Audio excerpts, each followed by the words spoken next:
Hi viewers, welcome to our channel. So మనం ఇక్కడ ముషీరాబాద్లోని వివేకానంద నగర్లో ఉన్నాం. సో గత 2 రోజుల కిందట ఇక్కడ నివాసం ఉంటున్న 23 సోమవారం రోజున 23 కుటుంబాలకు చెందిన ఇళ్ళన్నింటినీ కూడా కూల్చేయడం చూస్తున్నాం ప్రభుత్వం. అంటే ఇది కోర్టు కేసులో పెండింగ్లో ఉండగానే వీళ్ళు కూల్చేయడం జరిగింది. సో మరి 23 కుటుంబాలకు చెందిన మొత్తం అందరూ కూడా రోడ్డు మీద పడుకోవడము, అక్కడే ఫుడ్ కూడా లేదు. సో వాళ్ళ పరిస్థితి ఎలా ఉంది, సో ఇప్పుడు ఇక్కడ వాళ్ళు ఎటువంటి డిమాండ్స్ అయితే కోరుకుంటున్నారు ప్రభుత్వం నుంచి, అసలు ఎందుకు కూల్ చేస్తారు, ఇటువంటివన్నీ కూడా మనం వారిని అడిగి తెలుసుకునే ప్రయత్నం అయితే చేద్దాం. ఒకసారి మీకు విజువల్స్ అన్నీ కూడా మేము క్లియర్గా చూపిస్తాం. నేనేం మాట్లాడతా, ఇది మాకు ఏమన్నా పరిష్కారం దొరికేదాకా ఇక్కడనే ఉంటాం. దాన్ని అయితే సస్పెండ్ చేయాలి, మా ఇండ్లు కూర్చేసిన దాన్ని. అది ఎంఆర్ఆవు కదా, అది చదువుకున్నని మురుస్తుంది. దాన్ని మా ముంగల చేస్తేనే మేము ఇక్కడ నుంచి కదులుతాం. మాకు నష్టపరిహారం జాగా ఎక్కడ చూపించాలి. ఇప్పుడు డబ్బులు కిరాయి కట్టుకోనికే లేవు, ఎవరు ఇల్లు ఇచ్చేటట్టు లేరు. నా కొడుకు పని చేయడు, నా ఒక్క కొడుకు చనిపోయాడు. నేను ఇట్లా కూర్చున్నా. ఇప్పుడు అక్కడ పైసలు ఇచ్చి స్నానం చేసి వచ్చిన 4 రోజులు. స్నానం చేసే దాంట్లో 5 రూపాయలు ఇచ్చి స్నానం చేసి వచ్చిన. నాకు అన్నం పెట్టేటోళ్ళు లేరు ఎవరు. నేను ఇల్లు ఉన్నదని కరెంటు బిల్లు కట్టుకుంటా, దొడ్డు బియ్యం తినుకుంటున్నా. ఇప్పుడు రేషన్ కార్డు కూడా అందులోనే పోయింది. ఇప్పుడు ఏది లేదు, నాకు ఇంటి నంబర్ లేదు. ఆ నోటీస్ పేపర్లు అవి కోట్లనే పెట్టేసినాము. ఇప్పుడు ఏది లేదు, అదే చేసింది. దాన్ని సస్పెండ్ చేయాలి, నాకు పరిష్కారం దొరకాలి, నాకు జాగా దొరకాలి, కట్టుకోనికే డబ్బు దొరకాలి. 85 ఏళ్ళు అందులోనే వండుకొని దాన్ని ముంగల కూర్చుంటాం. ఈ 2 రోజులల్లా అది ఎంఆర్ఆర్ అయ్యింది, చదువుకున్నది అయితే మాకు పరిష్కారం చేయాలి. అది లేకుంటే అది మనిషే కాదు, ఆడదే కాదు.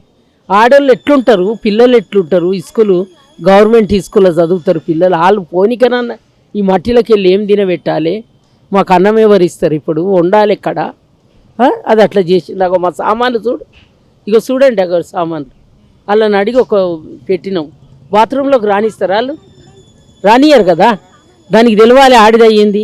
ముసలోళ్ళం మేము. 85 ఏళ్ళ నుంచి మా అత్త ఎన్ని రోజులు ఉండొచ్చు, వయసులో కట్టుకుందామే. ఇక నేనే ముసలిదాన్ని అయినా ఇట్లా ఊడ్చేయనికి. అప్పుడు లేనిది కరెంటు బిల్లు, రోడ్డు, డేనీసు, బోరింగ్ వేసుకున్నాము. బోరింగ్ కూడా ఉన్నది. మరి అప్పుడు గవర్నమెంట్ ఎందుకు ఇచ్చింది? ఇట్లా గవర్నమెంట్ కన్ను లేవా రోడ్డు చేసినప్పుడు? ఇప్పుడు తీయనికే వచ్చింది. పైసలు ఎవరైతే ఇచ్చి అది చేసిండ్రో వాళ్ళ మాట విన్నది. ఇది గవర్నమెంట్ది కూడా కాదు, ఎవరు గవర్నమెంట్ కూడా చేయబెట్టలేదు, ప్రైవేట్ వాళ్ళే ఏమో చేసిండ్రు. వాళ్ళన్న పరిష్కారం మాకు గట్టియాలి, మాకు జాగా చూపియాలి, మాకు గట్టియాలి, డబ్బులు సాయం చేయాలి. ఫుడ్ దొరుకుతుంది. ఫుడ్ మాకు ఎమ్మెల్యే ఇక్కడ ఉన్నాడు, ఆయన పేరేందయ్యా, కార్పొరేటర్, ఆయన పెట్టిండు. ఎమ్మెల్యే కూడా ఏం చేస్తలేడు, ఆడు కూడా అమ్ముడు పోయిండు. కార్పొరేటర్ అడ్డుకునే ప్రయత్నం చేయలేదా? చెయ్యలే. ఆయన దగ్గరికి పోయినా ఏడు వినయన కాదు, ఈయన ఎవరు, ముఠా గోపాల్. మాకు ఇక్కడ ముఠా గోపాల్ ఎమ్మెల్యే. ఆయన మాకు ఏం చెయ్యలే, ఆపలే. ఆయన ఆపితే ఆగుతుండేనంట, ఆయన చెయ్యలే. ఆయన చెయ్యి కూడా ఉన్నది ఇందా. ఆయన అమ్ముడు పోయిండు. మాకు కార్పెంటర్కు మేము ఓటు వేయనేలే, ఆనికేసి గెలిపించినాము. ఆయన మాకు అన్నం తెస్తుండు నిన్న నుంచి. ఆర్డర్ ఇచ్చి వండిపించి మాకు పెడుతుండు అన్నం కార్పొరేటర్. సో మరి ఇప్పుడు ప్రభుత్వం నుంచి మీరు ఇంకొక స్థలానికి కోరుకుంటున్నారా ఇల్లు, లేకుంటే ఇక్కడే కట్టించాలి? ఇక్కడ కట్టించినా పర్వాలేదు, వేరే స్థలం తీసి కట్టించినా పర్వాలేదు. ఆ డబుల్ బెడ్రూమ్లో ఏం పట్టుదల లేదు. ఒకరి మీద ఒకడు ఉండి అది మామూలుగా మేము టేక్స్ కూడా ఉంది మాది. మాకు పరిష్కారం కావాలి, అదే మాకు డబ్బులు ఇవ్వాలి, మాకు జాగి ఇవ్వాలి, మాకు కట్టుకోండి అని చెప్తే ఒప్పుకుంటాం, లేకుంటే ఇక్కడనే కట్టియని. మేము కూడా అంతే సార్. మా మామ వాళ్ళు వచ్చిండ్రు. మా అత్తమ్మనే 80 ఇయర్స్లో చనిపోయింది ఆమె.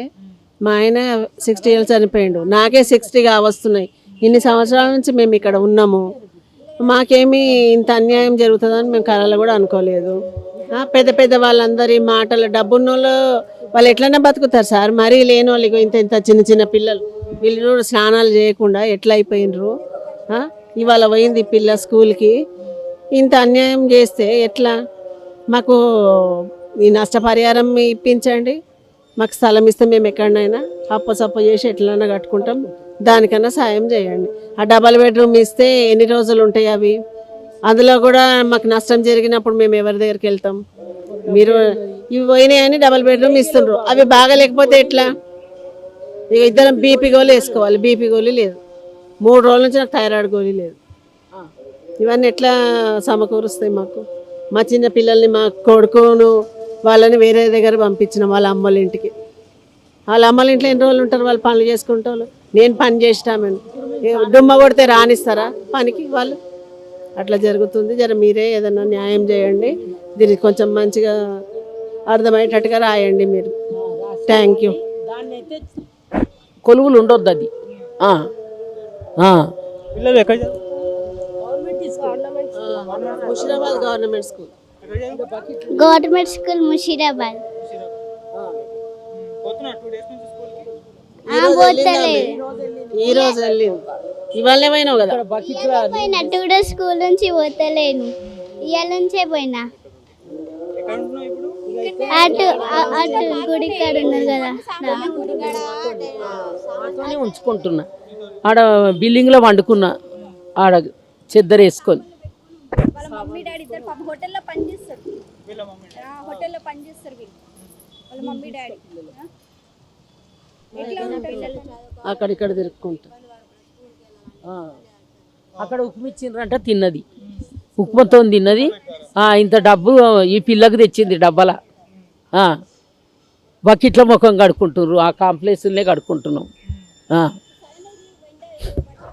ఫీవర్ వస్తే పిల్లలు ఎక్కడికి వెళ్తారు చెప్పు? ఎలా ఉంటుంది? చిన్న పిల్లలు కలిసి వీళ్ళకి ముఖం చూసిన కనికరం రావట్లేదా వాళ్ళకి? మాకైతే న్యాయం చేయాలి. పాపం పిల్లలనే చూసి కనీసం కనికరిస్తుంది. ఆమె పిల్లలు ఉంటే కనీసం పిల్లల ముఖాలన్నా చూడాలి కదా. అది కనీసం వాళ్ళు చూడండి, వాళ్ళ పేజ్ చూడండి ఎలా ఉన్నాయి. వాళ్ళ మమ్మీ డాడీ హోటల్లో జాబ్ చేసి మరీ ఇది చేస్తారు. ఎక్కడి నుంచి వస్తుంది వాళ్ళకి చెప్పండి? హోటల్లోనే పని చేస్తారు. వాళ్ళకి షెల్టర్ కూడా లేదు, ఎవరికి షెల్టర్ లేదు ఇక్కడ. ఎలా ఉంటాయి చిన్నపిల్లలను వేసుకొని? జాగిచ్చి కట్టుకొని ఇక డబ్బులు శాంక్షన్ చేసినా మేము ఓకే అంటాం. తీసేసినట్టు కాదు కదా, మా సామాన్లతోనే తీసేస్తే మా ఎన్ని సామాన్లు అలా పోయినాయి? అగో ఈ ఇల్లు మాది, అందులో ఎన్ని పోయినాయి? వస్తువులు కొన్ని కింద ఉన్నాయి. ఇప్పుడు రేషన్ కార్డు లేదు, మాకు ఏ అడ్రస్తో మళ్ళీ వస్తుంది? మేము కొత్త సబ్మిట్ చేయాలంటే ఇప్పుడు మాకు ఎట్లా వస్తుంది? ఇన్ని సమస్యలు, చాలా సమస్యలు ఉన్నాయి. మరి మాకు ఒక డోర్ నెంబర్ అనేది ఉండాలి కదా. మేము పొదుపులు తీసుకుంటాం, అవి ఎట్లా మాకు వస్తాయి ఇప్పుడు నెక్స్ట్? అట్లా చేసింది అదే కావాలి మాకు. అన్నిట్లల్లో మాకు డబ్బు సాయం చేయాలి, మాకు జాగా సాయం చేస్తే మేము కట్టుకోగలుగుతాం. అది ఇయ్యకున్నా దూరం ఇవ్వాలి. డబ్బు అయితే అవసరం. తిననీకే కూడా తిండి లేదు, అప్పు ఎవడిస్తాడు ఇప్పుడు గోడలలో? నాకు కూడా పుడుతుందా? 10 రూపాయలు ఇవ్వాలంటే ఇల్లు లేని ఎవరు ఇస్తారు? అన్ని ఉన్న వాళ్ళకు దొరకడమే కష్టం ఉంది. మరి మాకెట్లా ఇప్పుడు? ఆ పిల్లల పనులు మానుకున్నారు. కొంచెం కూడా జాలి ఏం లేదా? చూస్తలేరా? సీఎం కూడా చూస్తలేరా?